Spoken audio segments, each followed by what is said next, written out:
We are moving now to Russia, where the Wagner mercenary chief Yevgeny Prigozhin has been buried in a private funeral in St. Petersburg. This, according to his press service, who also added that the funeral took place in his home city, was held in a closed format, but that those wishing to say goodbye could visit the Khodorkovsky cemetery. The mercenary chief was confirmed dead by Russian officials after their investigation and genetic analysis of 10 bodies that were found in a crashed plane on the 23rd of August near Moscow. The Kremlin has denied speculation that it was to blame for the crash. Earlier in the day, Russian President Vladimir Putin's spokesman, Dmitrii said that the Russian leader would not be attending Prigozhin's funeral. Putin stayed silent for nearly 24 hours after the crash, and only the following day sent his condolences to the families of all the victims.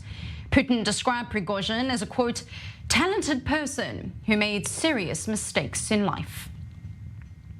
Let's go now to Lithuania, where I'm joined by Dmitrii, Elovskii, an editor and presenter for the Khodorkovsky live YouTube channel and a political commentator. Good evening.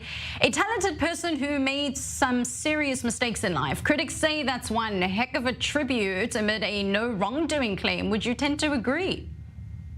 Hello, Batya. Thank you for having me. Well, I think that Prigozhin was something that Putin actually wanted to be.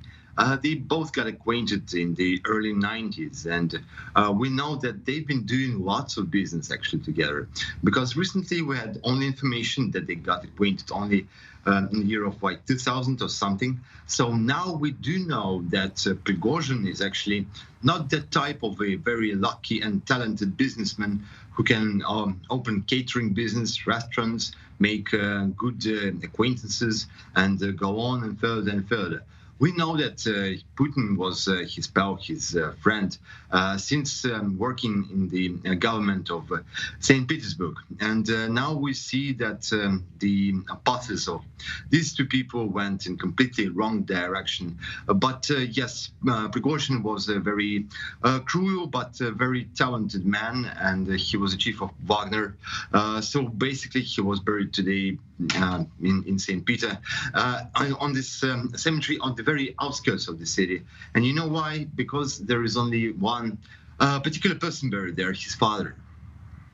And speaking of which, that funeral was in fact closed. Now, the question surrounding this is, was that possibly because of a Kremlin fear over his possible popularity and the amount of people that would have shown up as a farewell gesture to the Wagner mercenary chief?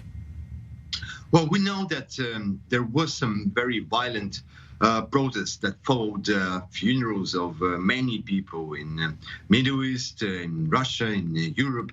And I think that what Russian officials and Kremlin didn't want is to make some sort of image of a hero, an image of a saint from Yevgeny Prigozhin. I don't think that they were afraid of it, but I think they didn't want to bring him more glory, even if it's post-mortem.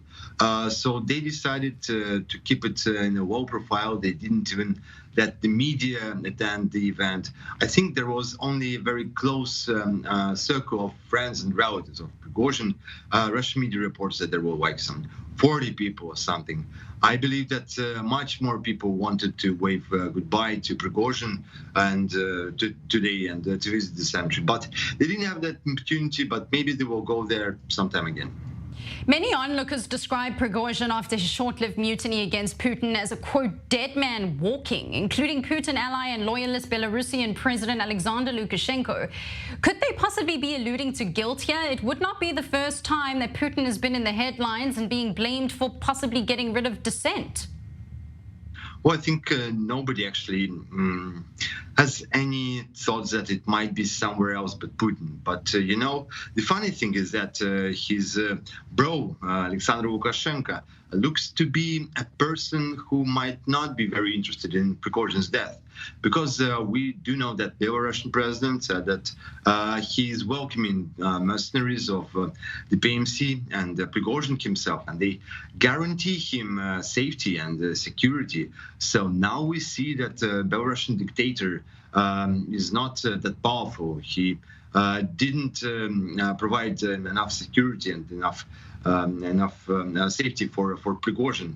Eventually, he died in Russia, but the Belarusian president said, it happened not in my country, so I'm not in charge of it.